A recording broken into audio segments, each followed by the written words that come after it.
রাজধানীর নয়াপল্টনে জাতীয় মসজিদ বাইতুল মোকাররমে শুক্রবার দুপুরের দিকে হঠাৎ সংঘর্ষের ঘটনা ঘটে। এতে সাধারণ মুসল্লিদের মাঝে আতঙ্ক ছড়িয়ে পড়ে। বাইতুল মোকাররমে এই ঘটনার পরে নামাজ শেষে মুসাল্লিরা দলে দলে স্লোগান দেয়, একটা একটা লিক ধর, ধৈরা ধৈরা জবাই কর। জানা গেল বাইতুল মোকাররমে সংঘর্ষের আসল কারণ। রাজধানীর পল্টনে জাতীয় মসজিদ বাইতুল মোকাররম মসজিদের মধ্যে দুপক্ষের সংঘর্ষ হয়েছে। এ সময় বেশ কয়েকজন মুসাল্লি আহত হয়েছে। আজ শুক্রবার 20 সেপ্টেম্বর জুমার নামাজের আগে এই সংঘর্ষের ঘটনা ঘটে।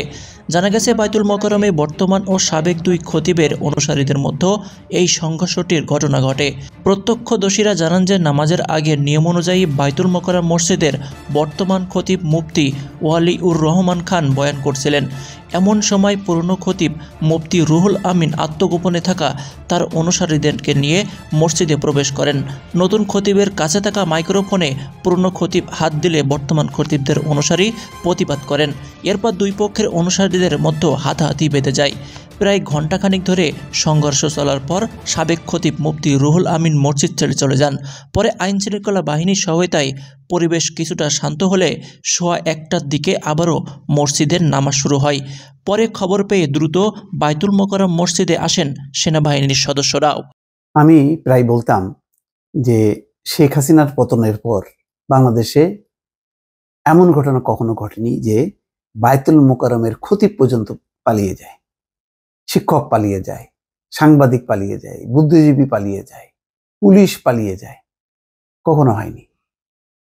হ্যাঁ, রাজনীতিবিদরা গা ঢাকা দেয়, তারা পালিয়ে যায়, এটা হয়, কিন্তু অন্য কোনো প্রফেশনের কেউ পালিয়ে যায় এমন ঘটনা ঘটেনি।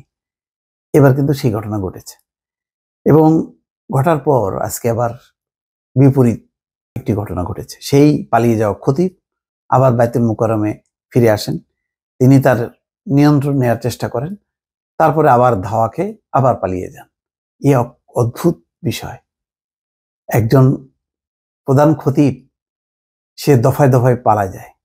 একবার হচ্ছে সরকার পতনের পর নিজে থেকেই পালিয়ে গেল, আবার জনরোষের মুখে বা ক্ষোভের মুখে বা সংঘাতের মুখে আরেক দফা পালাই গেল। এবং খুব ন্যাক্কারজনক ঘটনা, বাইতুল মোকাররমের ভেতরে এই দুই পক্ষের এই গোলযোগ থামাতে পুলিশ সেনাবাহিনী এসে হাজির। এটা কখনো শুনছেন? বাইতুল মোকাররমে আজকে কি হলো? এর আগের যে খতিব, আওয়ামী খতিব, সে তার খতিবগিরি ফেলে পালায় গেছিল হাসিনা পালানোর সঙ্গে সঙ্গে। এখন কোনো এক জায়গা থেকে আশ্বাস পাইয়া সে আবার খতিবগিরি ফেরত পাওয়ার জন্য বাইতুল মোকাররমে ফিরে আসছে। তার সাঙ্গ পাঙ্গ নিয়ে আসছে, তার মাদ্রাসা ছাত্র নিয়ে আসছে এবং গোপালগঞ্জ থেকে একটা টিম নিয়ে আসছে। এই নিয়ে সে খতিবগিরি তার ফেরত নেওয়ার জন্য, মালিকানা উদ্ধার করার জন্য বাইতুল মোকাররমে আসছে। এই খতিবটা আসলে কে, তার আচরণ কি আমাদেরকে জানতে হবে একটু। আপনারা জানেন যে বাইতুল মোকাররমের একজন খতিব শেখ হাসিনাকে কওমি জননী উপাধি দিয়েছিল।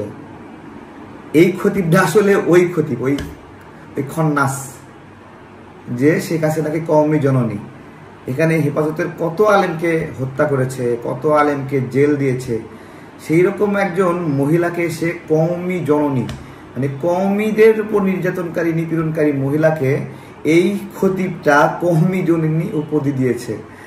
এই সেই খতিব এবিএম রুহুল আমিন। তার আরও যে কৃতিত্ব সেগুলো কি আমাদের জানতে হবে। বাইতুল মোকাররমের একটা জায়গায়, এরকম একটা জায়গায়, মানে এই বাইতুল মোকাররমের উপদেষ্টা বানিয়েছিল বসুন্ধরা গ্রুপের এমডিকে। মুনিয়া ধর্ষণের সঙ্গে অভিযুক্ত ব্যক্তিকে সে বাইতুল মোকাররমের উপদেষ্টা বানিয়ে দিয়েছে টাকার জন্য। এই হলো এবিএম রুহুল আমিন। তার খতিবগিরি ফেরত পাওয়ার জন্য আসছে। জুম্মার নামাজের আয়োজন চলছে, খুতবা চলছে, সেই সময় এই এবিএম রুহুল আমিন খুতবা চলা অবস্থায় ইমামকে টেনে হিচড়ে নামায়। এই হলো তার ক্রাইম। আমি আজকে কয়েকটা প্রশ্ন করব, এই প্রশ্নগুলো ঘুরে ফিরে একই জায়গায় গিয়ে ঠেকে। সেটা হলো, এই যে বাইতুল মোকাররমের মতো জায়গায় মারামারি, হামলা কার নির্দেশে আওয়ামী লীগের খতিবের নির্দেশে বা তার উপস্থিতিতে এটা করলো। পাহাড়ে আজকে মারামারি হচ্ছে, বিবাদ হচ্ছে। পাহাড়কে স্বাধীন করার জন্য ঘোষণা দিয়েছে কে? চট্টগ্রাম বিশ্ববিদ্যালয়ের ছাত্রলীগের এক নেতা। অর্থাৎ পাহাড়ের যে আন্দোলন আমরা প্রাথমিক লেভেলে দেখলাম, এখানে অনেকগুলো ছাত্রলীগ নেতাকে আমরা তার সম্পৃক্ত পাইলাম। এর আগে আনসাররা একটা গোলযোগ পাতাকালো, ওখানেও আমরা পাইলাম ছাত্রলীগ নেতাকে। আবার গার্মেন্টস শ্রমিকরা আন্দোলন করছে, সেই গার্মেন্টস শ্রমিকদেরকে অহেতুক ভুয়া কথাবার্তা দিয়ে উস্কানি দিচ্ছিল, সেটাও ছাত্রলীগের নেতা কর্মী। তারপরে এই যে ঢাকা বিশ্ববিদ্যালয়ে একজন ছাত্রকে হত্যা করলো, একজন ভারসাম্যহীন মানুষকে ছাত্ররা হত্যা করলো, সেই ছাত্রদের হত্যার নেতৃত্ব দিল কে? সেটা ছাত্রলীগ কর্মী। আমার বিষয় হলো যে ছাত্রলীগ সব জায়গায় ঝামেলা করবে, মারামারি করবে, তারা এটা করবে, তাদের রক্তের মধ্যে আছে। কিন্তু এই ABM রুহুল আমিনকে কে গ্রিন সিগন্যাল দিল যে তুমি তোমার জায়গায় আবার ফিরে আসো? আমার প্রশ্ন, ABM রুহুল আমিনকে কে গ্রিন সিগন্যাল দিল যে তুমি আবার ফিরে আসো? ঢাকা বিশ্ববিদ্যালয়ে ছাত্রলীগকে ঢুকালো এই মুহূর্তে কে? খোঁজেন তো। আমি আজকে উত্তর দেবো না, খালি জিজ্ঞেস করবো কে, আপনারা বলবেন।